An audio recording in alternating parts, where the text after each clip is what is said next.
Hi යාළුවනේ කොහමද ඔයාලට? අද මම රසම රස මාළු කරි එකක් හදන්න තමයි මේ ලෑස්ති වෙන්නේ. මේකට මම ගල් මාළු තමයි අරගෙන තියෙන්නේ. ඔයාලට කැමති ඕනම මාළු වර්ගයක් මේකට පාවිච්චි කරන්න පුළුවන්. අපි බලමු කොහොමද මේ රසම රස මාළු කරි එක හදාගන්නේ කියලා. වාජනයක් ලිපේ තියාගෙන එකට මේ විදිහට තෙල් ටිකක් එකතු කරගන්නවා. තෙල් ටික හොඳින් රත් වුණාට පස්සේ මම ඒකට තලාගත්ත සුදු ලුණු ටිකක් එකතු කරගන්නවා. සුදු ලුණු තලා ගනිද්දි මම කරපිංච ටිකකුත් එකතු කරගෙන තමයි මේ සුදු ලුණු ටික තලා ගත්තේ. සුදු ලුණු ටිකත් හොඳින් තෙල් එකේ තෙම්පරාදු වුණාට පස්සේ ඒකට මම කපාගත්ත ලුණු ගෙඩියකින් භාගයක් එකතු කරගන්නවා.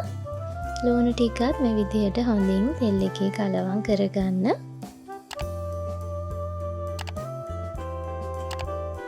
ඒකට මම කපාගත්ත අමු මිරිස් කරල් කිහිපයක්, රම්පෙ කෑල්ලක් සහ පොඩියට කපාගත්ත තක්කාලි ගෙඩි කිහිපයක් එකතු කරගන්නවා.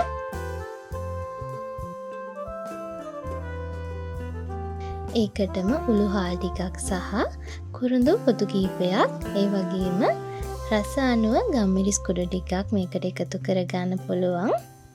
ඒකටම කහ කුඩු ස්වල්පයක්, අමු 3-5 කුඩු සහ රස අනුව ලුණු ටිකත් එකතු කරගෙන මේ ටික හොඳින් තෙල් එකේ තෙම්පරාදු කරගන්න. දැන් මම මේකට පොල් කිරි එකතු කරගන්නවා.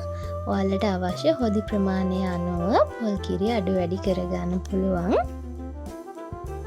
පොල් කිරි ටිකත් මේ විදිහට හොඳින් පැහිගෙන එනකොට ඒකට මම සෝදලා පැත්තකින් තියාගත්ත මාළු කෑලි ටික එකතු කරගන්නවා.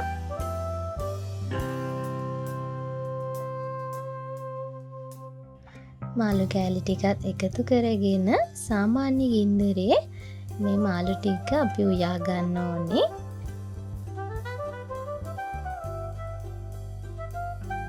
මේ විදිහට පියනකින් වහලා සාමාන්‍ය ගින්දරේ මේ මාළු ටික උයා ගන්න.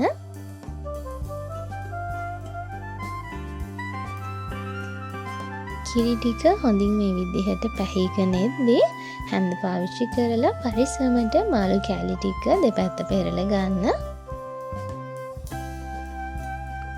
කිරි ටික කැටි ගහින එක නවත්ත ගන්න ඕන නිසා හැන්ද මේ විදිහට කිරි එකට දාලා මාළු කෑලි ටික කඩා ගන්න නැතිව මේ විදිහට පොඩ්ඩක් හොද්ද කලවම් කරගන්න.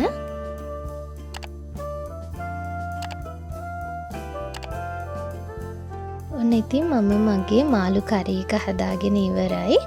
ඉතින් මේ තියෙන්නේ මම හදාගත්ත රසම රස ගල් මාළු කරි එක. මේක කිරට හදාගත්තම ගොඩාක්ම රසයි.